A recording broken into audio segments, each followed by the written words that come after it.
Was Jesus a socialist? Well, if socialism is nothing more than being kind to other people, then you might think the answer is yes.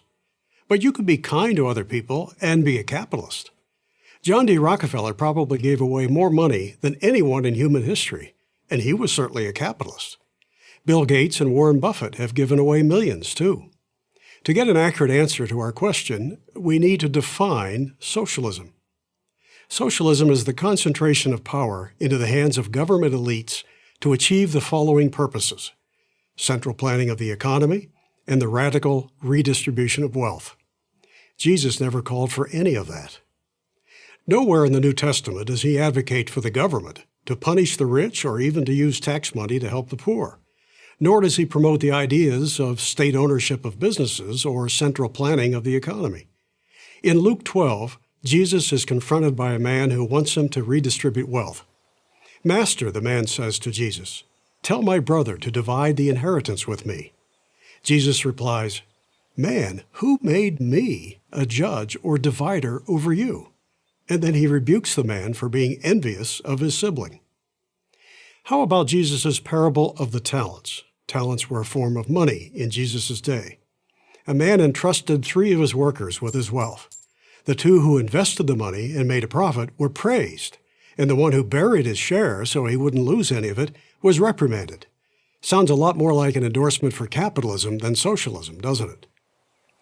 Yes, Jesus spoke of the difficulty for a rich man to enter heaven, but not because having money is evil. It's not money, rather it is the love of money, the New Testament tells us, that leads to evil. Jesus was warning us not to put acquisition of money and material possessions above our spiritual and moral lives. Was Jesus promoting a socialist model when he kicked the money changers out of the temple in Jerusalem? Again, the answer is no. Note the location where the incident occurred. It was in the holiest of places, God's house. Jesus was not angry at buying and selling in and of themselves. He was angry that these things happened in a house of prayer. He never drove a money changer from a marketplace or from a bank.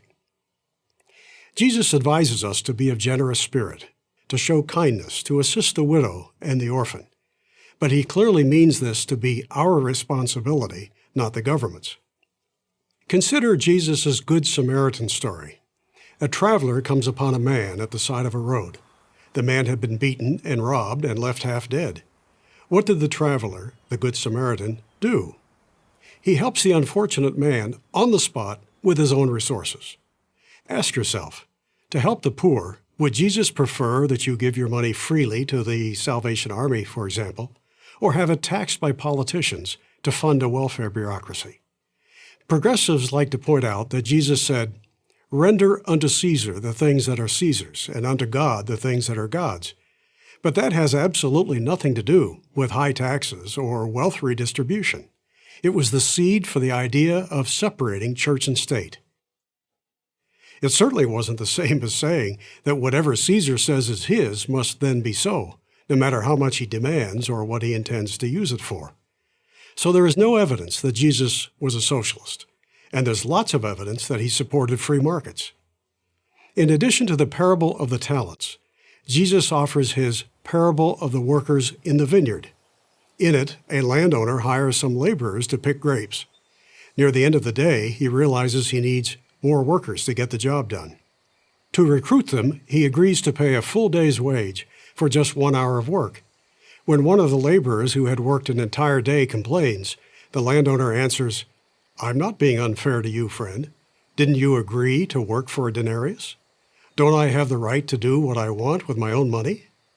That's a testament to the principles of supply and demand, of private property, and of voluntary contracts, not socialism. Jesus never endorsed the forced redistribution of wealth. That idea is rooted in envy, something that he and the 10th of the 10 Commandments railed against. Most importantly, Jesus cared about helping the less fortunate. He never would have approved anything that undermines wealth creation. And the only thing that has ever created wealth and lifted masses of people out of poverty is free market capitalism. Read the New Testament. The plain meaning of the text is loud and clear. Jesus was not a socialist. He couldn't be. He loved people, not the state. I'm Lawrence Reed, president of the Foundation for Economic Education for Prager University.